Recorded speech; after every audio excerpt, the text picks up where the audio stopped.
Our previous pill ended with Aristotle's assertion that leisure education is distinct from work education. It is not that Aristotle denies the importance of work, but that he reverses the erroneous appreciation of their hierarchy.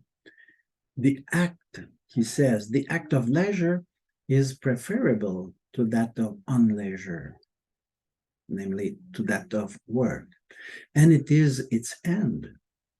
It therefore becomes essential to clearly see which activities deserve to count as leisure and to entrust the first education to prepare for them already.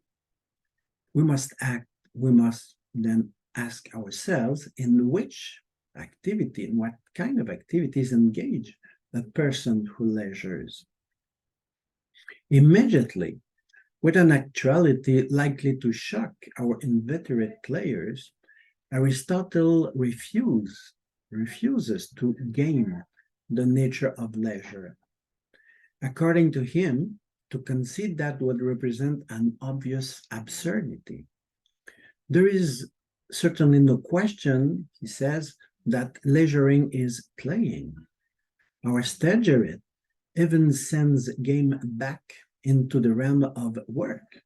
In fact, it is rather in the context of unleisure of work that we must use games. Indeed, it is toil which requires rest, and game aims for rest. Whoever labors needs rest, and that's what game is all about. Now, unleisure leads to pain and tension. It is therefore necessary to mix it with game, attentive to the right time to use it as a remedy, because the pleasure of such activity loosens and relaxes the soul. On the contrary, declares Aristotle, leisure includes in itself its own pleasure and joy. It is itself the life of bliss. It is because he who unleisures does so for an end that he has not yet attained, an end which is happiness, which no longer implies any sadness but pleasure. Then comes the consideration that interests us at the highest point. Adequate or faulty, education will make accessible the true leisure or disqualify definitively for it. More or less consciously, every man orders his life for leisure, for the activity he equates with happiness. But it is his education that leads him to identify precisely this or that activity as happiness, that is, as human excellence, as the activity most capable of satisfying a man. This pleasure, Aristotle continues, this coveted happiness, not everyone sees it the same, quite the opposite. Everyone conceives it according to the disposition he inherited from his education and the life his education made him lead.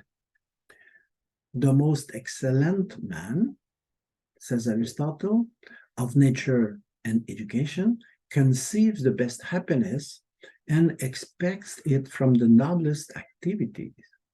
But deprived of the best education, one will, on the contrary, wish to elevate inferior goods to the title of leisure and happiness, realities far from deserving this honor, and even for some of, unfortunately, unworthy activities. It is therefore of the utmost importance to take care of the education that prepares for leisure, realizing that its content differs essentially from education for work. Obviously, concludes Aristotle, also in order to have access to leisure in one's life and not to remain limited to unleisure, there is an instruction and a special education to be received, the objects of which are some in which one is interested for themselves, while one is interested in those which prepare for unleisure, for work, as necessary for purposes distinct from it.